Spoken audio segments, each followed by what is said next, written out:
In today's business world, change is the only constant, and mastering transformation is the ultimate key to success. Welcome to Shift and Thrive. I'm your host, Natalie Nathanson. Each week, we'll bring you conversations with CEOs who delve into how they successfully drove critical change in their organization. This show is sponsored by Magnitude Consulting, bringing you the thinking power of a growth consultancy and the getting it done power of a full-service B2B marketing agency. This is your host here, Natalie Nathanson. As I looked back on this year of episodes on the podcast, there were so many amazing conversations and insightful moments, and a few in particular that really stood out, not just for what was shared in the moment, but really for how they've stuck with me and with others in the months since. These include lessons, ideas, stories that have really sparked reflection and, in some cases, real change in thinking long after the mic was turned off.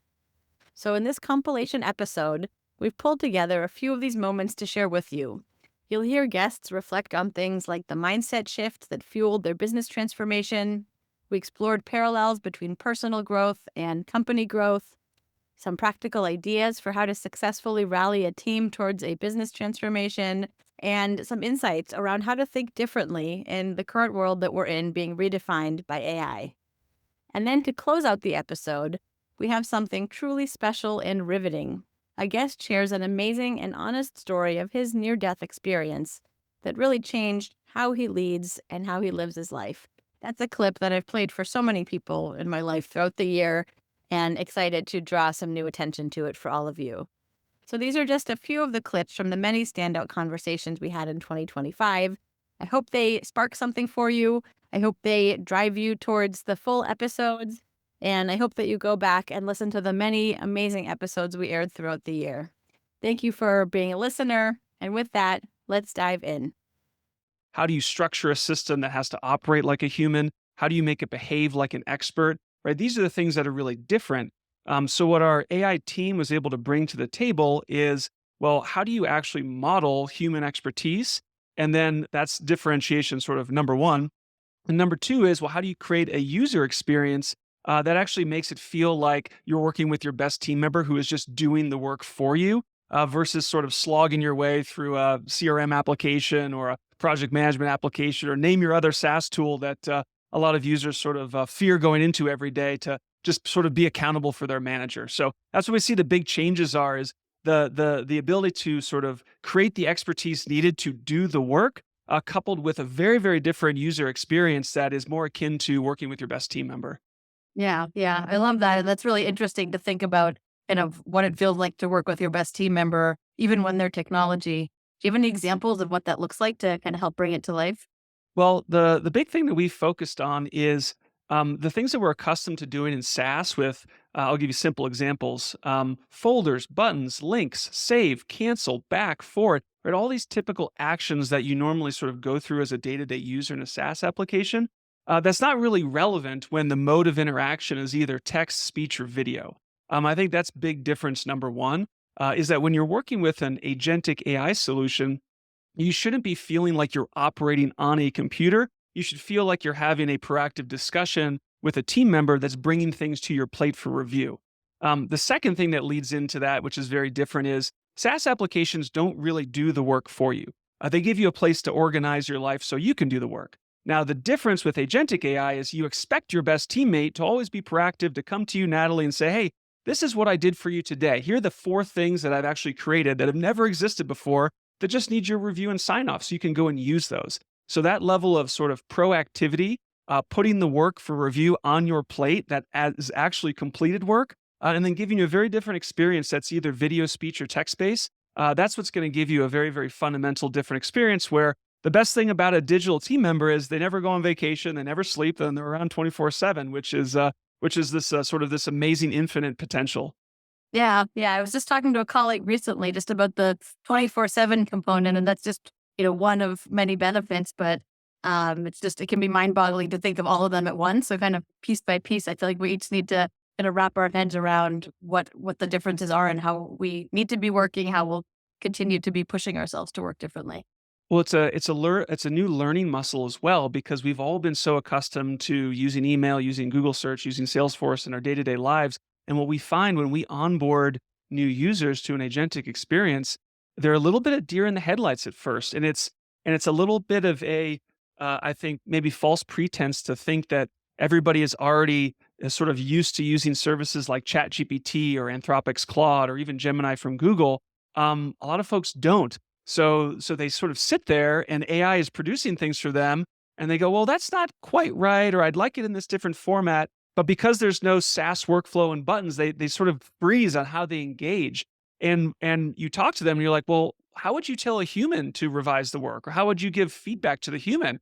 And they go, oh, I can do that now? You're like, totally. That's how that works. And I think there's this big learning curve that we're pulling people through the knothole through, and that's a big part of the product design is how do you remove those barriers when folks are really experiencing this type of software for the very, very first time. And it's quite intimidating for them, or it can be. Like, don't grab the steering wheel so tight. I think like there's, it's good to be ambitious and it's good to have passion and excitement. But I think if you just are only focused on going forward, it's hard to appreciate the present. And so I think for me early in my career, maybe not took things too seriously, but I think almost had like an intertwining of like who I was as a person and who I was in my job and career. Um, and as you have a child and as you start to have, um, memorable experiences in your life, like being able to be present, I think is something that I could have done a better job at. So I kind of leave the job at the door. It's important to be passionate, but just like not grabbing the steering wheel too tight is I think something that I'm really focused on trying to be better about. Yeah, yeah, I love that. I think for me, being more present is a focus, and I think a lifelong work in progress. Totally, exactly. I was overweight and having a lot of lower back pain and went to the doctor and he gave me two options. He said, you can probably have your back fused in the next couple of years and live with pain your entire life. Or you can lose a bunch of weight and start exercising and live a healthier lifestyle. And I said, I'll choose door B, and went to physical therapy for a while, got on a good eating program. I don't call it a diet because I feel like it's just was a lifestyle change for me, and lost a bunch of weight. I had a friend that was doing triathlons and he said, it's a great way to get fit. So I started biking and running with him. It was very slow to begin with because I needed to lose a bunch of weight to be able to improve speed, but it's just grown over time. But it was a good friend that kind of dragged me along and saw that I needed something, and it's just been a great community to belong to. Uh, you know, just learning from a lot of people that are very interested in both mental and physical fitness, and that's why I like endurance sports, is because it requires both. It's not just something that you can do physically. You have to do it mentally also, and there's just so many great benefits from it. Yeah, yeah, I love that. I've been a runner for many years, but more recently did my first sprint triathlon, actually encouraged by a colleague of mine, and it was such a cool experience. And I know exactly what you're saying as far as the uh, kind of the mental game you need to play with yourself, as well as like the physical training. And I think there's a lot of parallels to like running a business, right? Like that's an endurance sport in and of itself, but minus the Yes. physical component. It very much is, and it's having the habit and developing habits for running or biking or whatever athletic endeavor you have. I think are it's a similar type of habits that you create inside your business of being a great business leader. So it's taught me a lot about being a better leader inside my company, to learn just overcoming challenges, developing those habits to get up at my alarm went off at 4:30 this morning and I was on my bike and didn't want to get up, as I don't ever do in the morning, to do that in the cold and dark, but did it and overcame that mental block, and I do it every morning. And so it sets me up right for the day. Yeah, yeah. It always feels good on the other side of that. You never do a workout and Yes. then regret having done it. You do regret hitting the alarm on the snooze button. Yes. Yeah. So Nathan, curious to hear, before we wrap up the conversation, knowing everything you've learned over the years, is there any advice you would have given to young Nathan in college or shortly after as you were just starting your career? I think it's very similar advice to what my dad gave me, and sometimes I remember it and sometimes I don't.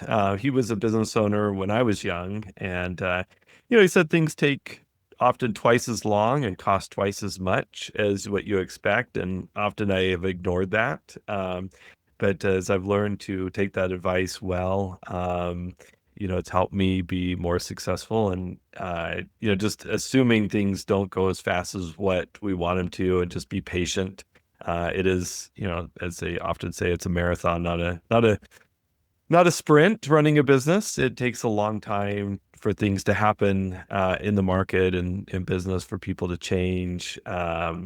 And you have to endure a lot. So I think that's the biggest thing to remind myself. Just be patient, and the process will work itself out with a lot of patience. I still have to remind myself of that often. It's not something that comes easily to me. is the patience. So that's probably the biggest thing. Yeah, yeah, I like that. Well, I'm gonna remember that one as well. I think I could use some of that. What if I acted like I was the hired CEO by the shareholders instead of being the shareholder who also runs the company? And by asking that question, I started to think about, how would I act? How would I make the decisions differently? And over about a week or two, I started thinking differently about it and started seeing, well, wait a minute, I would treat that situation different. I would make that decision differently. So then I decided, you know what? It's time for me to ditch the persona, the identity of founder, and treat myself like I am the hired CEO, and be accountable to the shareholders and the board of directors, even though I'm on it. Be accountable to that team as the CEO. And it has led to actually a massive transformation for me, because I have made some really, really hard decisions in the past 2 months that I was not willing to make otherwise.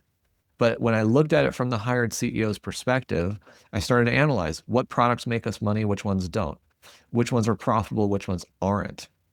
If we want to double growth, what do we have to do to make that happen? How many sales do we need of each product? What do we need the team to look like? Where do we need to spend our money?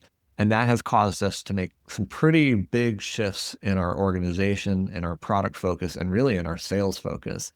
And I attribute it all to that one thought of, what if I actually do become a Fortune 500 CEO? How would I act? That's it's tremendous. I find it so fascinating, and I'm sure our listeners will as well. Um, I'm curious, you talked a little bit about, where it came from, like how that notion originated, but what did it look like to get started? Like if me or one of our listeners wanted to go down that path, how would you suggest we start? All right, I'm going to give you a different example altogether, because I also have spent from 2012 until 2023, I spent with severe back pain, debilitating back pain. In fact, if you had met me in July of 23, I was walking with a walker. And in October of 23, I discovered cold immersion baths, cold plunging, which allowed me to heal that inflammation so much that I could go back to the gym and not get injured, which then led me to lifting weights again and helped me see that I could get stronger finally. And because I love that, I decided I really want to pursue that sport of bodybuilding. So the thing I asked myself was, how do I become a bodybuilder? And the answer is, you become a bodybuilder first, and then you do the behaviors. So it's the idea that you take on the identity first, and the behaviors will follow because you start to think that way. I've been in my business for 23 years. I haven't worked under a CEO for a very, very long time. I can't model somebody that was a mentor or something like that in the same way that, had I been VP and some other level for 10 years and then advanced into that role. So I really truly think it is. You say to yourself, I'm taking on this identity, and then you become it. Hey, this is Natalie, your Shift and Thrive host. After chatting with lots of CEOs, one thing is crystal clear. Leveling up your company means having a killer go-to-market strategy. That's what my crew at Magnitude Consulting does every day. If you're trying to step up your marketing game, whether it's strategizing, accelerating your pipeline, expanding into new markets, or getting into AI and automation, let's talk. No pitch, no pressure, just good conversation. Visit shiftandthrivepodcast.com/Natalie to schedule a time. Can't wait to connect. But you do need an operating system, and you need to align everyone to it. I think that the way that I have come to think about this in the last year or so is that there's a certain volume of problems that you can keep up with. They're small enough to be solvable. They're in the future enough that you have time. And if you can make them be a stream of small problems, you can tweak the plan and fix the problems and keep up with it. Where you get stuck is when the plan, the whole thing needs to go in the garbage and we need to go right back to the drawing board. And I've been through that a few times. At some point, the volume of problems, they overwhelm you. And so, that visibility, that operating system should be designed to never let that happen. And I think where those, sizes come into play, the 20, 50, whatever, you need processes in place for the information flow to have you deliver small problems to you on a regular basis, as opposed to big problems to you on a quarterly basis. And, I really want to be adjusting the plan of record every single week, not every quarter. And the way that we do that is by adding, a hierarchical construction so that there's a roadmap at the executive level, but the individual teams have roadmaps, and then now even we're starting to want teams below that to have roadmaps with processes in place. And it's not easy to get people to agree to invest the effort that it takes to do this. They say, I've got problems to solve, I've got deadlines, and you want me to spend a bunch of time, aligning with my team on what steps we're going to take and how it's going to work. That feels like programmatics, and it feels like, some people call it a waste of time, but honestly, it's eating your vegetables. And I think the metaphor of a startup company or any company being like a professional sports team, which comes right from Patty McCord, is a great one. And sports teams, one thing I always bugged me about business is that there's no rehearsal. There's no practice. They don't train, and then execute. They just execute all the time. There's no, maybe there's like you go to an afternoon of training or you go through a webinar or something, but that's not how a sports team works. A sports team where they rehearse the same play over and over and over again. And then during the game, they've got the teamwork down. And so if you don't have a list of plays in your playbook that you're doing over and over and over again, you're not going to get any teamwork. And so it's really important to make space for writing down the plays. It was a real light bulb moment. I think our mission is to improve business through improved communication. And we were doing it in various ways, making things better, making people more emotionally engaged with products, making comms clearer through visual interaction. But this was an opportunity to do it on a whole different scale. And I think, there's so many use campaigns that were racing through my head at the time, whether you're trying to sell something and somebody can't see it. So they order it and it's not quite the color they expected. And then they send it back and all the costs. My background, was I did a lot of T&M studies where you're looking for efficiency gains. And I was just thinking, it's so inefficient. Every word costs money. And we're using so many words to describe things. And often it's a guessing game. And somebody's paying for all of that. Whereas if you could see, you could get to the point so much quicker, more efficiently, and do it in a more engaging way. So I think we're all customers of call centers. And when I was imagining some of the calls that, I'd had lately, it made perfect sense. I had one call where I was booking a vacation and I talked to this nice lady in the Philippines. She was absolutely brilliant. I understood her perfectly. And I was booking a trip for a party of us to go to Nice in the south of France. And it was amazing. We were going to go and watch the rugby. It was all systems go.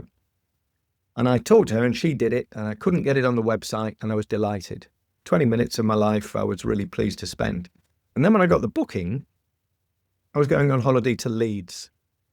And it didn't occur to me that maybe she wouldn't understand my accent.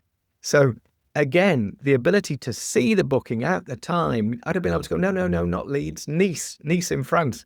So it would have been fun, but then you have to ring back, spend another 20 minutes, cost them money, cost you time. And this is happening millions and millions of times a day. So yeah, I think we knew where our heart would be for the next, decade ahead. And, it's bearing out in everything we do. Yeah. I think we all have those kind of stories and experiences of our own contact center experiences that leaves much to be desired. And I think, 8 years later, we still feel that today. So I think there's tremendous opportunity ahead. I'm curious to hear, what did it take to get you on that path? Can you talk about the product, the team, strategically, what did you do to move you towards this transformation? So, yeah, a great question. We had to find the right people to lead because it was a very different mindset. I think the biggest challenge, and it's a challenge I always wanted to solve, but we never did up until this point, was having a system that could adapt to any industry, product, or service without the need for a single line of code. And that required immense thought.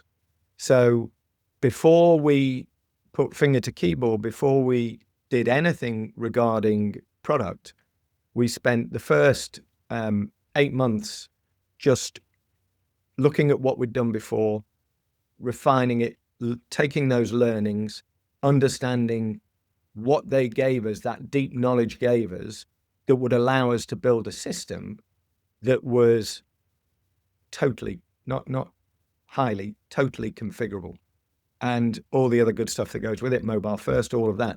And the design of the system was imperative because it's like creative. I've run marketing agencies, and the thing about good thinking is you never come up against a dead end.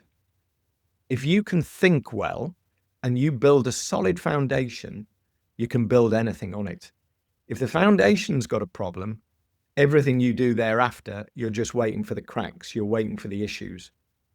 So that solid foundation required a really different approach, which we took, and different people. We brought a new team in, led by incredible person from the top, and I think that was the pivotal change in approach that gave us something that was replicable and scalable. And we also started partnering with BPOs who are phenomenal in their core business model, as well as being a user and distributor. They work with every type of business on every type of call and campaign type. So they are truly the experts in call centers. So once you get that knowledge behind you, you make sure that you don't get the dead ends, and you test and constantly test and check your thinking and the foundation. And I have to say, it stood up remarkably well. And I think that was the biggest swing shift in the way that we did things. I have an idea of what I want it to look like when we're out of this mess. And so let's discuss and debate and decide what that looks like. And then I want each of you to draw a roadmap from where you are now to there, and what you need from me and from us to help you get there. So they did that, and it worked, wonderfully. It was, for those who know the world, it was sort of like an EOS kind of model that I put together. I sort of said, here's what I'd like to do. Here's the process I want to go through. And the numbers are great. If you look at my LinkedIn profile, it has on there, all the stats were great. But the best part was, two of the people I work with sort of said the same thing to me when I left to go do the next startup about 18 months later or so. And they said, I just want you to know that thing you made me do, that roadmap, hated it. It was really, really hard. But I'm so glad you made me do it, because now I know how to do it, right? It was sort of teaching people how to fish. So that sort of put a thing in the back of my brain, which is why I'm doing what I'm doing now. is that I wanted to do that again. All the other stuff was great. We increased customer service. We doubled the size of the company. I didn't lose any of the 60 employees who were getting yelled at. Did all sorts of fun things with them. So learned a ton of stuff. But I wanted to have that experience again with those two guys, right? Where I can help someone really, teach them how to do stuff. So I went on and did 4 more startups. They were all miserable. None of them, I don't think any of them is still around, or they're certainly not around in the same way that when I was there. But in 2015, I sort of said, do I want to do an 11 startup or not? And I said I would do one, but I needed to figure out if I could interview a founder so I could find the right one. And I couldn't really convince myself that I didn't know how to do that because, as you know, all founders are sort of crazy. They have to have this reality distortion field, et cetera. And it's much too easy to start a company now than it was when I first started in the 90s.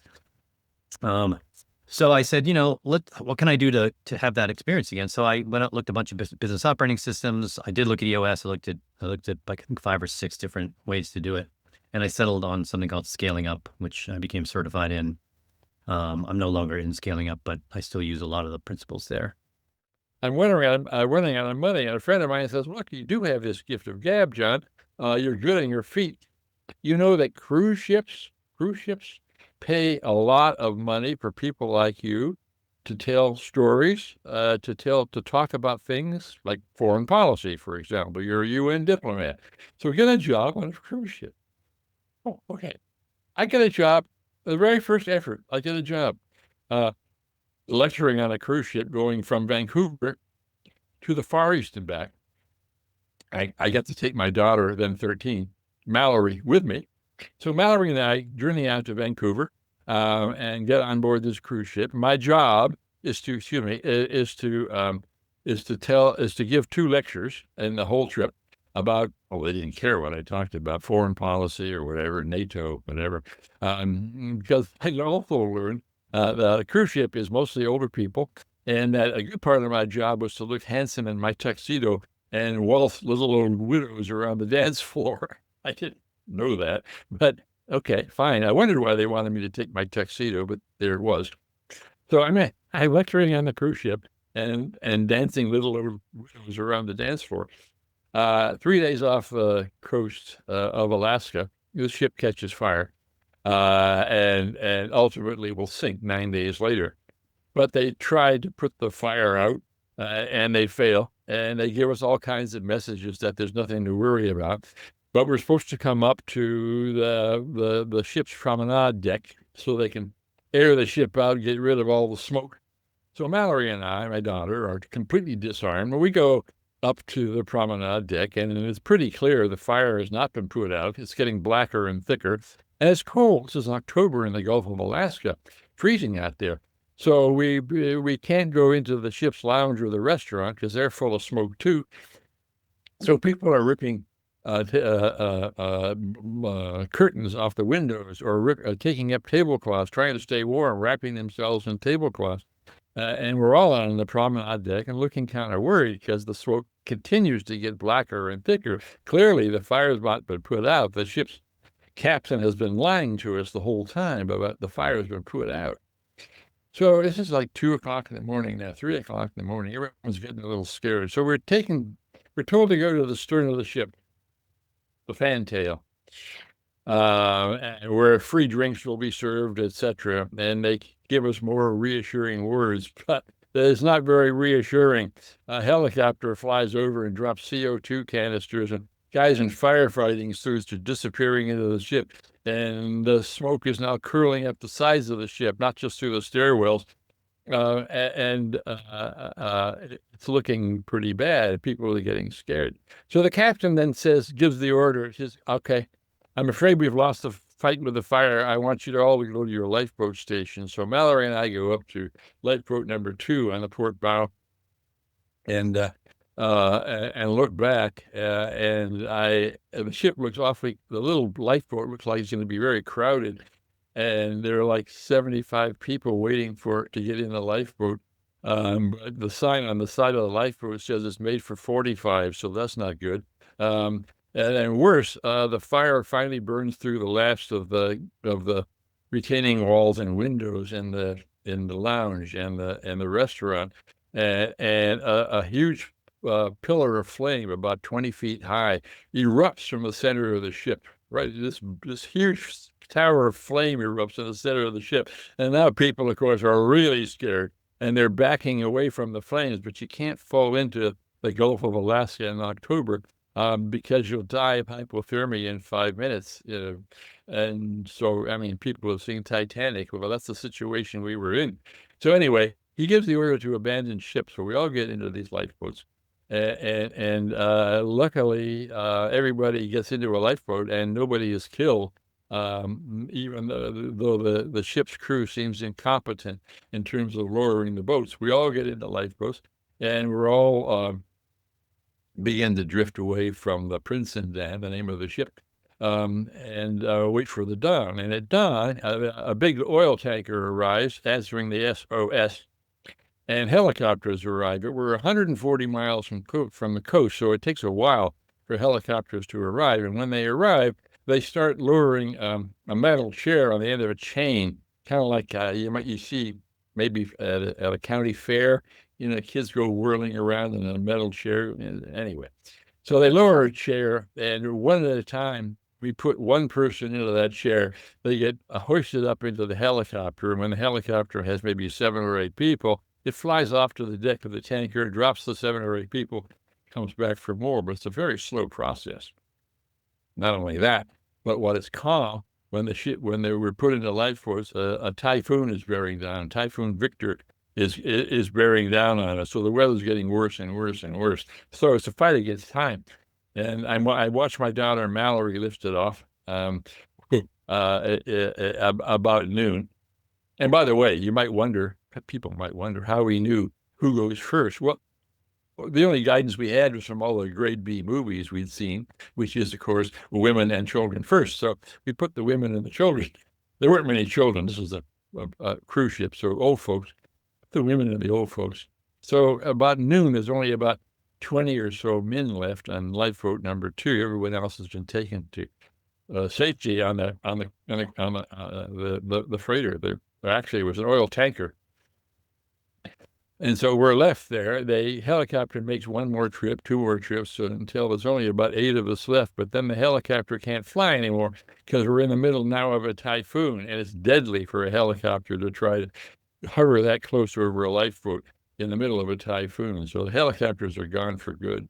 And our only chance, 8 of us in lifeboat number 2, is for a Coast Guard ship, a cutter, to find us. And now the storm has hit full on, and the visibility is down to around 100 yards, 100 meters. And we're all dying of hypothermia, and it's a 1 in a million shot, so it seems, for the helicopters to find us for the Coast Guard cutter to find us in those conditions. But it's the only chance we have. And I figure, knowing my experience in mountaineering, that we have 4 or 5 hours to live. I know what hypothermia is like. You start getting really cold, but then you get warm again. Then you go to sleep and you don't wake up. That's what hypothermia. That's how you die from hypothermia. So we're in the middle of that sequence, and if a Coast Guard cutter doesn't come soon, we're going to be dead, and they'll just find our bodies in that lifeboat if we're not thrown out in a storm. The key thing, though, is the light. The Coast Guard cutter is looking for us in shallow daylight and with poor visibility. And the odds are poor enough that it'll find us.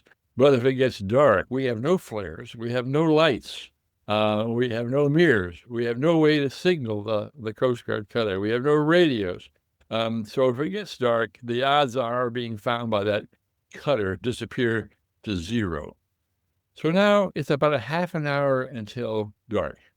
And I realized then that, I've escaped a violent death a dozen times in my life up to that point. And every time I've walked away from it. But now it looks like I'm going to die. It looks like my luck has run out. That doesn't seem right to me. I mean, so I want to check in. I'm not a religious person, right? But I figure I know nothing else to do but to try to pray. or whatever prayer is, but I want to talk to God. I want to talk to the guy upstairs. So I try to pray, and I start by saying, hey, wait a minute. I know, my early life was pretty damn shallow, but then I got into the United Nations, and I almost got those people out from being hostages in Iran, and I've done a lot of good work at the UN. And now I'm being wiped out. I mean, I went to a Jesuit high school. I know about order in the universe, right? I mean, there's an order in the universe. I mean, we're snowflakes that have order, so the whole universe is ordered. But there's no order in wiping me out now, because now I'm a good guy. I'm doing the kind of stuff that I thought you, God, wanted me to do. I'm a good guy, and now you're killing me. It makes no sense whatsoever. So my prayer turns into this angry bleat. I get really mad at God for wiping me out, and it didn't make any sense at all. Until I hear a voice. The other 7 guys in that lifeboat don't hear a thing, of course, but I hear a voice like it's in loudspeakers surrounding me. And this voice, maybe it was my own addled brain, maybe it was the wind, maybe it was God. To this day, I don't know. But I heard this voice, and it said, basically, excuse the language, stop bullshitting me. That's what it said. It said, look, your lecture, you did some good at the United Nations, great. But now you got worried about money and you panicked, and now you're lecturing on cruise ships and dancing widows around the dance floor. And if you get out of this, it's such a sweet life, you're going to lecture on another cruise ship. And your ideals of service, the ideals that led you to take those risks with the Cubans and the Iranian hostages, they're going to disappear. You got to get serious about your ideals. You have to devote your life to these ideals, or you're going to die, and you might as well die, because the next 50 years aren't going to be worth anything. Make a choice. Basically, God said, piss or get off the pot. My ego was deflated. I was dying. I knew I had only a short time to live. And so I just turned my face into that storm. And I said, yes, okay, it's a deal. And I know this sounds like that grade B movie, but in that instant of submission, this Coast Guard cutter, the Boutwell, comes crashing through this violent storm. It was so right on. It would have cut us in two had the lookout not finally seen us. And so we're all rescued. And I never looked back on that promise. I came back to New York.